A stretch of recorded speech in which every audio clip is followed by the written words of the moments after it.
بسم الله الرحمن الرحيم. السلام عليكم ورحمة الله وبركاته. الحمد لله حمدا كثيرا طيبا مباركا فيه، والصلاة والسلام على سيد المرسلين محمد وآله وصحبه أجمعين، أما بعد. حاضرین و ناظرین، یہ درس نمبر 2057 ہے اور آج سورۃ الرحمن کی 6 آیتوں کی تلاوت اور تشریح کی جائے گی۔ آیت نمبر 29 تا 34، 29 to 34۔ چلے سب سے پہلے ہم ان 6 آیتوں کی تلاوت کرتے ہیں، ترجمے اور ترجمے کے بعد تشریح کرتے ہیں۔ اعوذ باللہ من الشیطان الرجیم، بسم اللہ الرحمن الرحیم۔ یسألہ من فی السماوات والارض کل یوم هو فی شأن فبأي آلاء ربكما تكذبان سنفرغ لكم أيها الثقلان فبأي آلاء ربكما تكذبان يا معشر الجن والإنس إن استطعتم أن تنفذوا من أقطار السماوات والأرض فانفذوا لا تنفذون إلا بسلطان فبأي آلاء ربكما تكذبان صدق اللہ العظیم۔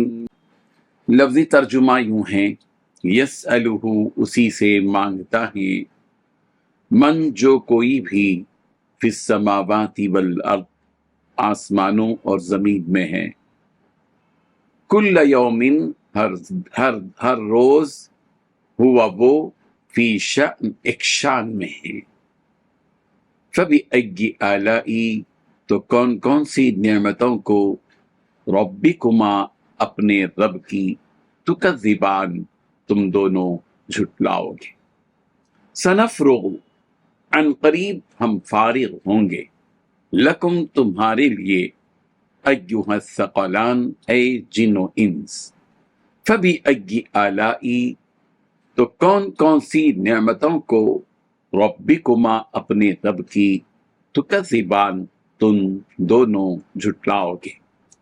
یا معشر الجن والانس اے گروہ جن و انس، ان استطعتم اگر تم طاقت رکھتے ہو، ان تنفذوا کہ تم نکل جاؤ، من اقطار السماوات والارض آسمانوں اور زمین کے کناروں سے، فانفذوا تو نکل جاؤ، لا تنفذون تم نہیں نکل سکتے، الا مگر بسلطان غلبے ہی سے، فبأی آلاء تو پھر کون کون سی نعمتوں کو، ربکما اپنے رب کی، تکذبان تم دونوں جھٹلاؤ گے۔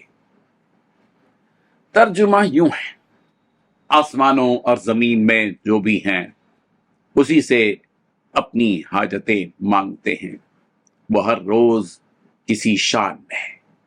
اب بتاؤ کہ تم دونوں اپنے پروردگار کی کون کون سی نعمتوں کو جھٹلاؤ گے۔ اے دو بھاری مخلوق، ہم عنقریب تمہارے حساب کے لیے فارغ ہونے والے ہیں، اب بتاؤ کہ تم دونوں اپنے پروردگار کی کون کون سی نعمتوں کو جھٹلاؤ گے، اے انسانوں اور جنات کے گروہ۔ اگر تم میں یہ طاقت ہے کہ آسمانوں اور زمین کی حدوں سے پار نکل سکو تو پار نکل جاؤ، تم زبردست طاقت کے بغیر پار نہیں ہو سکو گے۔ اب بتاؤ کہ تم دونوں اپنے پروردگار کی کون کون سی نعمتوں کو جھٹلاؤ گے۔ ان 6 آیتوں میں 7 باتیں بیان کی گئی ہیں۔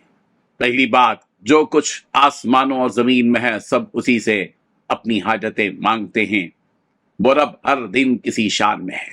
دوسری بات، تم اپنے رب کی کون کون سی نعمتوں کو جھٹلاؤ گے۔ تیسری بات، اے دو بھاری مخلوق، ہم عنقریب تمہارے حساب کے لیے فارغ ہونے والے ہیں۔